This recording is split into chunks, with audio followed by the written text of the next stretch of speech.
You gave a talk at our last EntreLeadership Summit, and it was an incredible talk. I wrote down a lot of things, but one thing that has just stuck in my memory and come back to me time and time again is something you said. This is what I wrote down. You might correct me on if I wrote it down correctly or not.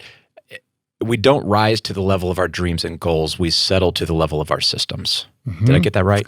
Yeah, that's a James Clear quote from Atomic Habits, and he says it. He says, if I can get it right, it's real close. He says, "We don't rise to the level of our goals. We fall to the level of our systems." Something like that, and it's so true because we all have similar goals. He writes about in his great book. We all want to have a good marriage. We want to have a profitable business. We want to have a strong outreach ministry. Whatever it is, we all want to be healthy. We all want to be out of debt. But yet the results are dramatically different. And so it's not the goals that help us get to the destination, but it's the systems or it's the plan. It's not just vision, but we have to have good, clear execution. Or the vision is just a hope, a dream, and that's the difference, between so many good and profitable businesses or ministries and those that struggle. Well, how do you define a system? Well, in the talk, I've got a pretty long definition, and then I have a short one, and the only one I remember is a short one. But the short one is essentially how you accomplish the what. That's the clearest and simplest definition of a system is how do you accomplish the what that you want to accomplish, and so that is simple, but it also takes some work, and you have to start with the what. What's interesting, Daniel, is there's a lot of times when we're not real clear on the what. You could go to an organization, it could be a startup business or a thriving, a tenured business, and say, what is the big win? And if you ask 5 different people, you may not get the same answer 5 times. And so we have to be really clear on what is the specific win. And by that, it's not just here's the outcome we want, but it's here's the specific outcome by the specific time, done in a specific way. And so that the what's got to be really clear. And then the system is just how we accomplish the what. So if we know what the what is, then here's kind of like in sports, here's the rules, or here's the guidelines, or here's the procedures. And it's here's step 1, 2, 3, 4. Here's who does what when. Here's how they're held accountable. Here's how they're celebrated when they do it. Here's how they're corrected when they don't. And that essentially is the system. It's the how that you specifically accomplish the what. I've had a lot of business people ask us at Ramsey, what is your process for strategic planning? And I get this, there's almost like this undertone of what's the magic formula? Mm-hmm. And we certainly have frameworks and models that we use, and I tend to facilitate a lot of our board strategic planning, like offsite sessions. But if I can look through the years of all the time that we've done this, it changes a lot. There's times it's a little bit more organic. There's times we're following a very rigid process. I feel like the primary thing is intentionally creating the space to do that thinking and planning. Like if that's 80% of the battle is prioritizing on the calendar, we're going to invest time to connect on the what.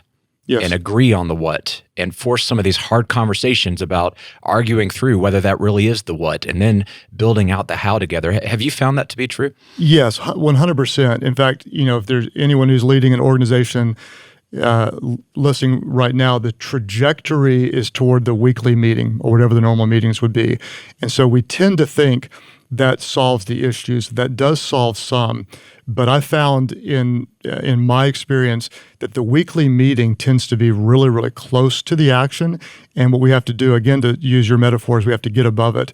And that's why if you don't have, I would say quarterly is kind of essential, once a quarter. And it could be more often than that, but at least once a quarter where you're doing, we just call them an offsite meeting. And it's funny, our offsite meetings are actually on-site sometime, but they're in a different environment, which is really important, because when they're in the same environment, what happens is you tend to sit in the same seat and you have the same view, and you also have access to your phones. You can be checking email or text, and so what we like to do is get to a different place, either in the building or what's even better is you get in a different place in the city, or even better yet, get to a different place in the country, which is harder to do now than at other times in our lives, but get to a totally different place, different environment, and that creates a different gear in your mind where you're not just thinking, here's what's coming up this week or next week, but you're thinking out the next quarter, maybe 3 quarters, maybe even 2 years in advance. And that really breaks you out of what's urgent and gives you permission and the space to work on what's important. If you're always looking week to week, which is what we tend to do in the weekly meetings, then you're going to be responding rather than initiating.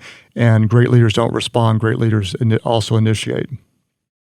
Well, there's a huge piece of this that depends on creativity. And it really is true that creativity and environment go hand in hand. And so creating a different environment, shaking it up, viscerally saying we're in a different space, so we're going to think differently instead of being in this rut that we're used to with the weekly meeting. When you have an offsite coming up, as the senior leader of your organization, what are you doing to prepare? Are you journaling? Are you coming up with questions? Are you connecting with a facilitator? What's kind of your process? Yeah. So what I'll do, Daniel, a few weeks before is I kind of keep a running log, both on my phone and then I have a notepad. And so I like to keep it in 2 different places. The reason is I put it on my phone.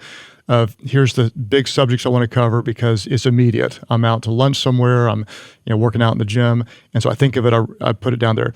Then I also personally transfer it to a piece of paper because I like the physical process of writing. It engages my brain. And then when I put it down in 2 places, it like locks. It's not just on the phone, but I've written it down as well. And then we'll all do that in our planning meeting. The group I meet with, we typically have 4 of us, and we'll propose the agenda ahead of time, and then we'll prioritize what we're going to cover. What we like to do is knock out small stuff first, and then leave the brainstorming stuff toward the end. I like small stuff first because it's kind of like the debt snowball. You pay off a small debt and you feel some momentum. And so I like to make some quick decisions. And then what that does is it puts us in we're in decisive mode right now. And once we get the smaller decisions out of the way, it frees up our space to be a little bit more creative. And that's the flow that works well for us. But I don't think there's any right way or wrong way to do it. I'd say the only wrong way is to not give yourself permission and strategically calendar some time to get up above and think creatively into the future. Creativity, a lot of times we tend to think I need more money to be more creative, or I need a lot of time. I've found the opposite to be true, that constraints often drive creativity more than excesses. Yes. And so I wouldn't wait. And for example, just to tell a real quick story with your organization, it was probably 2009, right after the '08 housing crash. You guys came to us and said, hey, what if we did an event together? We put our heads together, and within, I think it was 6 weeks, planned an event where we crossed networks with all your millions of people that listen and all of our thousands of churches we have relationships with. And within about a 6-week period, pulled off a 6,000 site live broadcast call. I think we called it a Night of Hope, if I remember right. It was called, I remember this. It was called Town Hall for Hope.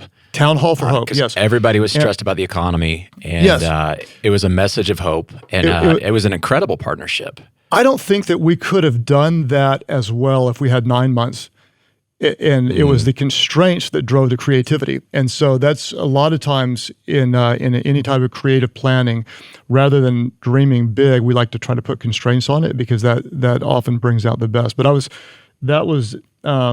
had the utmost respect for your organization, culture, the leadership, but it was in that time seeing the execution in just a few weeks, my hat's off, and admiration is the highest for what you all do. Well, you said a key word, and that is execution. And strategic planning is only as valuable as our ability to execute. And I think it's kind of why it gets a bad rap sometimes. Like, we're just going to sit around and be strategic. How about we go do some real work? And it's a reason that many business people use as an excuse to never do it, because they don't see the utility in it. And I think it's because we've all been in these meetings, Craig. You've been in these, and I have, where we have a lot of energy and a lot of good discussion, and then we leave, and then nothing actually gets done with the stuff that we said we're going to do. Right. Yep. We've also been in these meetings, though, where we go, wow, we got clarity, we got alignment, and then we got traction. What's the difference in those two outcomes? What are the keys to making sure we actually execute on what we were talking about? Well, I like your words. You're kind of almost laying a great roadmap. But you said we have clarity. I can't remember the next one you said. Alignment. Clarity, alignment. Yeah. And so that's, both those words are super, super important. And it's back to the, can we clearly define what specifically the win is? And it's just shocking how often that key leaders can't do that in their organization. Meaning the win is not just profit, but the win is this product gets out at this time and hits this target, or the win is these 3 locations open up by this time and has these type of numbers. You have to be really, really clear. And so there's clarity, and then there's alignment, meaning it's we all agree that we're working on this together. And to make it super simple, what I like to do. If we're creating systems, people will say, like, how do you create the system to execute on the plan? What we're going to do is we're just going to be really, really clear on what is the specific desired outcome, who is going to do what, and when are they going to do it by? And what we do is when we've got a great team and we do just what you said, we've got clarity, we've got an alignment. Here is the specific win. Here's what we'd like to see happen. And then we're not creating the systems as much as we're empowering great leaders to create the systems. When we reward them, when they bring about the great outcome, what happens is we're reinforcing and celebrating great systems. If, on the other hand, we bring correction, which doesn't mean they get fired, doesn't mean they get chewed out, just means, hey, you're held accountable. And we bring correction when they don't bring about the right outcome. What happens is they go back and they create a better system. And that's all it is. People have looked at what we do in 36 locations. It's not a big deal. I mean, there's, franchises or businesses with tens of thousands. So we're not a big deal, but we are consistent in 36 locations in 11 different states. And so they say, you're great at systems. You're great at systems. I don't feel like we're great at systems. What I feel like is we're great at clarity. We're great at alignment. We're great at celebrating the outcome. We're great at correcting it when it doesn't happen. And so what happens is our people are really good at systems because smart people figure it out. It's just, this has to be done by such and such, and then they'll go and they'll create a 1, 2, 3, 4. Here's the order, and it's we don't have to create the systems. What we do is we have to create the clarity, the expectations, the celebrations, the corrections, and then we trust great people to create great systems. Then the most fun part of it is what happens when you have great systems. Well, great systems make good leaders look great. And the inverse is true. If you got really bad systems, nobody has clarity, you don't know who does what when, there's no real clear how, there's no clear when at the end of the day, then weak systems can make a really good leader look bad. And so we want it all working together. We want the systems helping reinforce good leadership, and the good leadership helps reinforce the great systems. And if we've got an average player, the great systems makes them look even better. And over time, they hopefully do get better. And that's how good organizations are built over time.